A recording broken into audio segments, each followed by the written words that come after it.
right, good afternoon. Welcome, everyone. Welcome to Office Hours with Michael Kitces. We're here today to talk about sites like NerdWallet, now Investopedia, which launched an interesting new platform last week called Advisor Insights. So just a little context in case most of you aren't familiar. I suspect many of you already are just from your normal daily use of, well, the internet, of this thing called Investopedia. So as the name kind of implies, like it's an investment finance encyclopedia. They're frankly a massive site. There's supposedly something like 20 million unique visitors that show up every month to Investopedia. Yeah, I mean, I'm sure most of you experience this, right? You type pretty much any financial related word and up comes Investopedia. Like if you probably just type something like alpha or beta into Google, Investopedia is going to be one of the top 2 or 3 hits. So, they were founded back in the late 90s. They got sold to Forbes in 2007. And, their business model, as with, so many content sites, is pretty straightforward. Ultimately, they're an advertising site. They take, 20 million unique visitors that come through, all of which almost by definition have something to do with investments, investment-related stuff. And Investopedia sells ads. And, even if you take a fairly moderate ad rate, when you multiply it by 20 million people that show up on the site, you got a pretty decent-looking business, which is why Forbes ultimately bought them. So they've been in the content business for a long time. I know a number of advisors that actually write for Investopedia, produce articles for Investopedia. If you're a content machine like that just gets paid on advertising, the business model is actually really simple. Get as much content as possible, put it on the web, let people type in searches, show up on your site, serve them ads. And it's basically just a content machine, as are so many advertising-driven content sites. So Investopedia launched this new service last week that they're calling Advisor Insights. And so the idea of Advisor Insights is, hey, we've got all of these, I'll call them like I was going to say generic, but I don't mean that in a pejorative sense. They've got all these general investment knowledge, information things on their site, kind of encyclopedia style articles. But some people have slightly more specific questions or questions that the article doesn't specifically cover. And so Investopedia launched this platform called Advisor Insights, whereas advisors, you can sign up on the platform, consumers ask questions, and you get to type answers. It's all public. It's all out there and available. They actually have moderators to kind of curate the questions just to make sure they're like reasonable finance-related questions, that people aren't like divulging personal information, which sadly, amazingly, people actually do. I've seen a couple of other sites where like people are like, hey, I got a problem with my account. The account number is blah, blah, blah, blah, blah. What should I do? And like they're typing their actual investment account information in a like random website. So Investopedia will moderate all that, kind of curate it down. And then advisors get to answer the questions. And there's a little like voting system thing. So people can upvote if it was a good answer or downvote if it was a bad answer.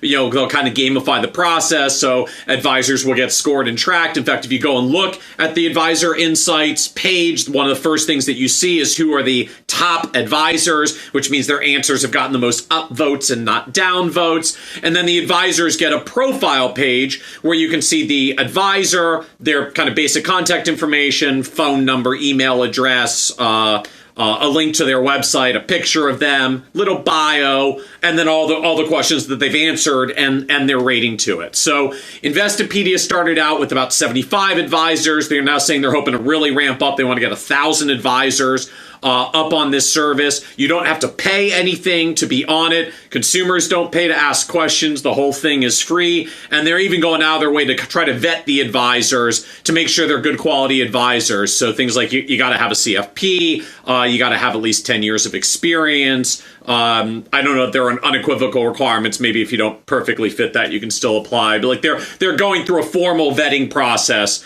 to make sure basically that they're going to have people that actually are advisors who answer questions with substantive answers, and not that you're just there to like schlock your products or kind of pimp out your own marketing and not actually contribute meaningfully to the site.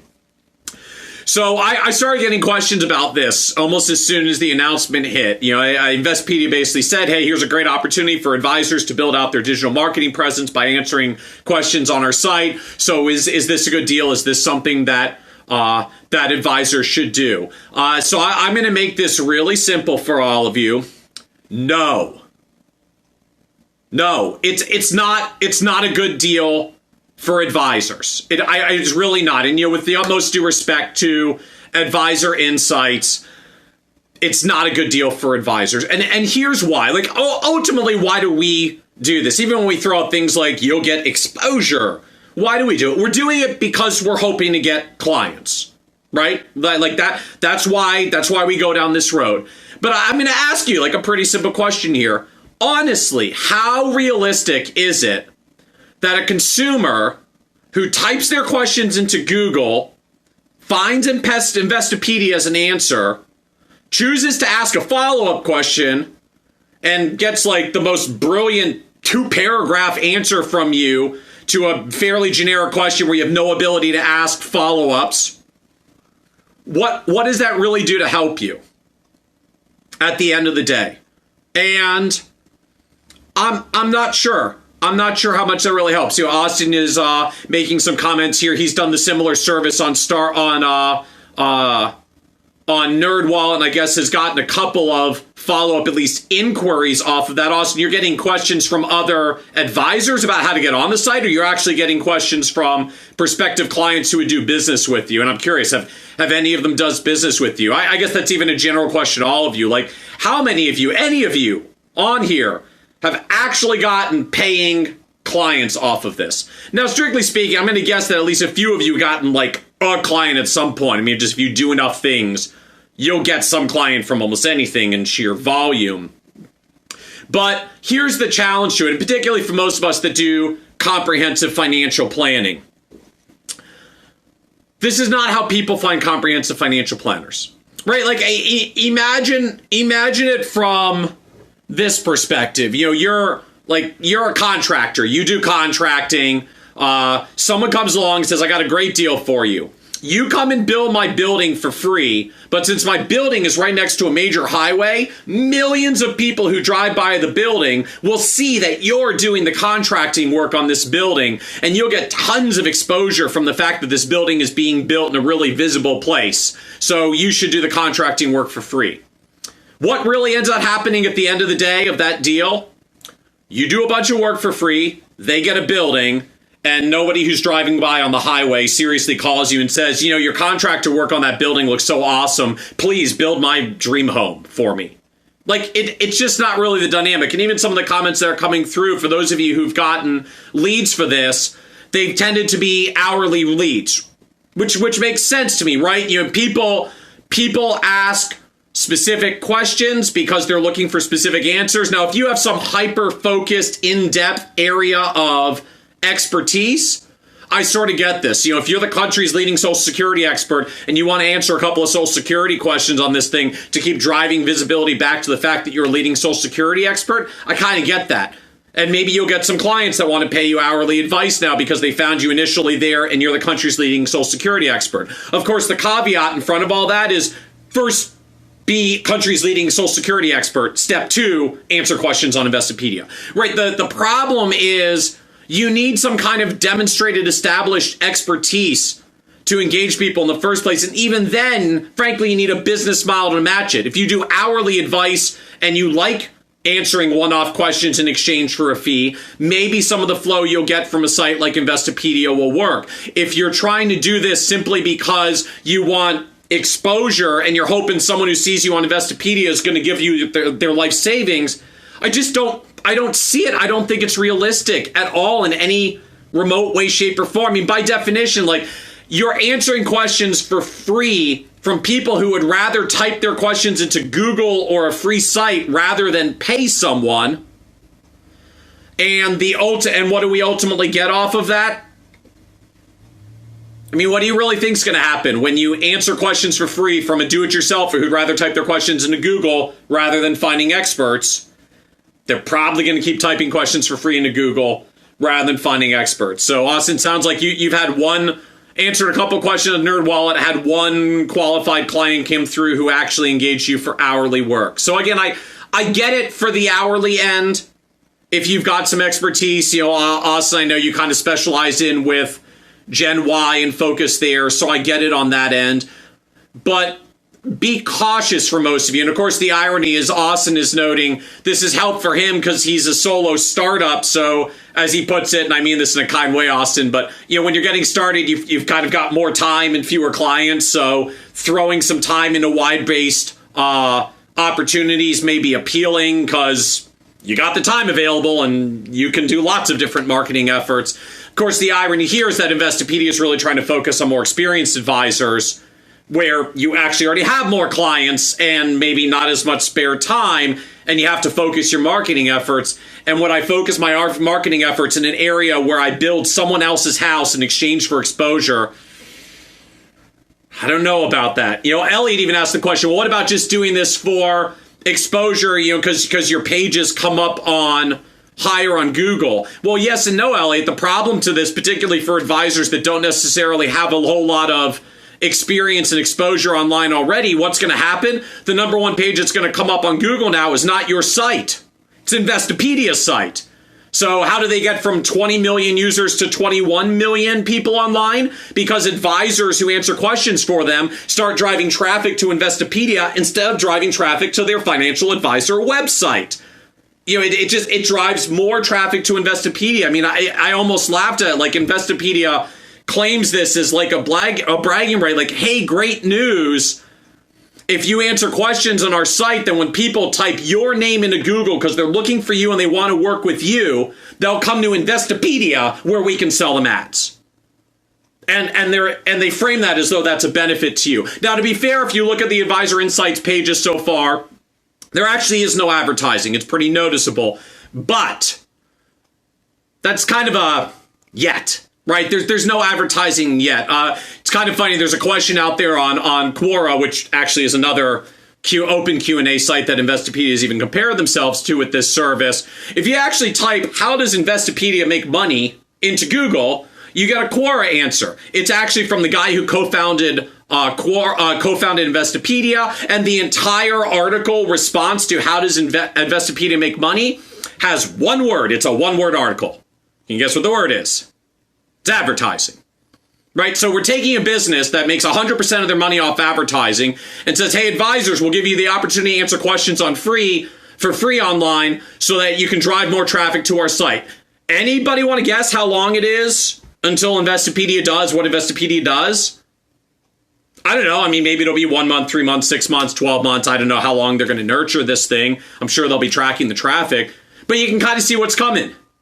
They're going to serve up advertising. So at what point have you spent days, weeks, months, years answering questions into this so that when consumers come to the website, they see your answer, your bio in tiny letters, and then a big giant flashing ad from Fidelity or Merrill Edge or one of the other companies that currently buys tons of advertising on Investopedia? And where do you stand at that point? They've got the content. You've signed away the rights to having produced something of value on their site. And then what ultimately happens in the end? They sell advertising. Either that or the flip side is they'll actually realize that advisors are getting lots of clicks and lots of activity. And then ultimately what will happen to you is the same thing that happened to brands that built on Facebook. Brands went out there early on. They built these giant Facebook pages. They got tons and tons of likes. They built all this traffic to community. And then Facebook came back and said, you know what? We've realized this is working so well that now we're going to charge you to keep reaching the people you've already been reaching. And that's really what I think it's going to come down to is they're ultimately going to do one of two things. They're going to serve up advertising, or at some point, if the platform actually works, they're going to charge you. They're either going to charge you to be on the platform. Maybe they'll add a button that says, contact this advisor if you're interested. And they click the contact button. And then you'll get an email that says, we'd be happy to hand this lead off to you. It'll just cost you $75. Right? I mean, they have to make money somehow. I no grudge at all against Investopedia for making money, but just recognize the machine that they operate. They produce content to bring people in so that they can get paid. And ultimately, they're going to get paid by either getting paid to send you the lead or getting paid to put advertising that sends the lead to someone else, right? Fidelity, Merrill Edge, whoever it is.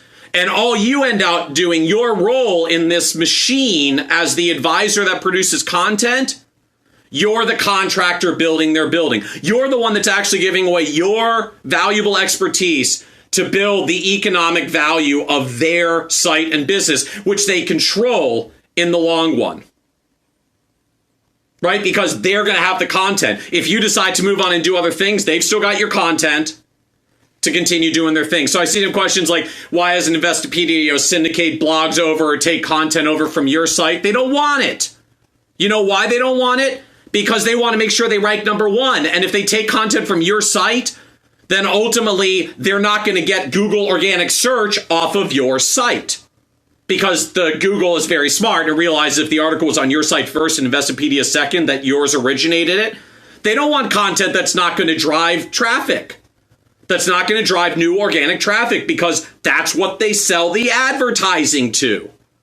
So maybe they'll change this. I'm happy to be shocked and wrong, but I suspect anybody who tries to say, hey, Investopedia, can I just send you articles that I already wrote on my website and originate on my site first? They're going to say no.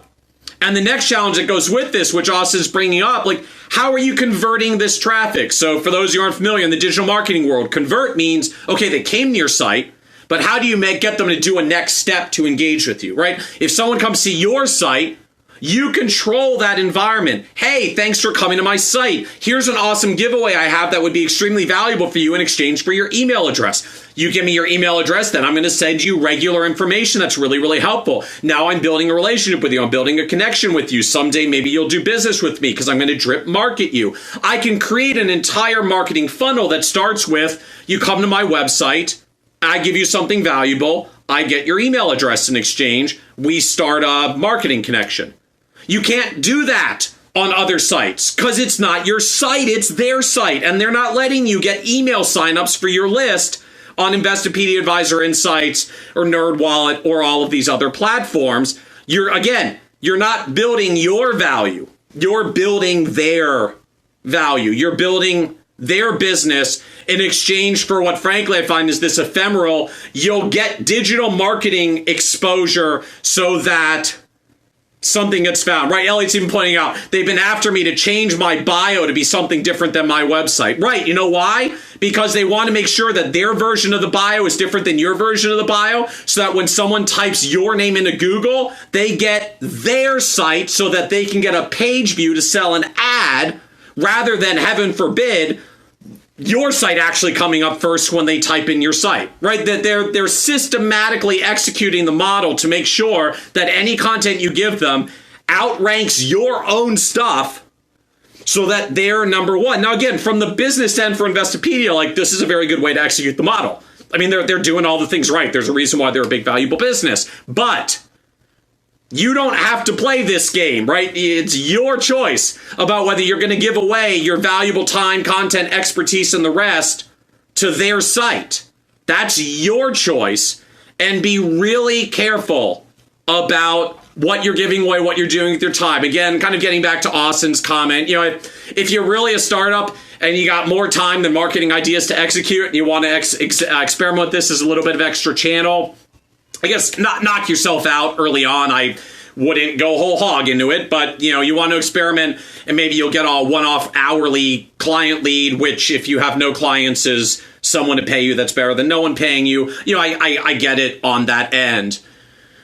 But ultimately, if you want to be, if you're going to be in the content creation business, I realize for a lot of you don't even want to do that. But if you're going to go down that road, if the thought of actually going to a site and taking consumer questions and typing up thorough answers excites you, awesome.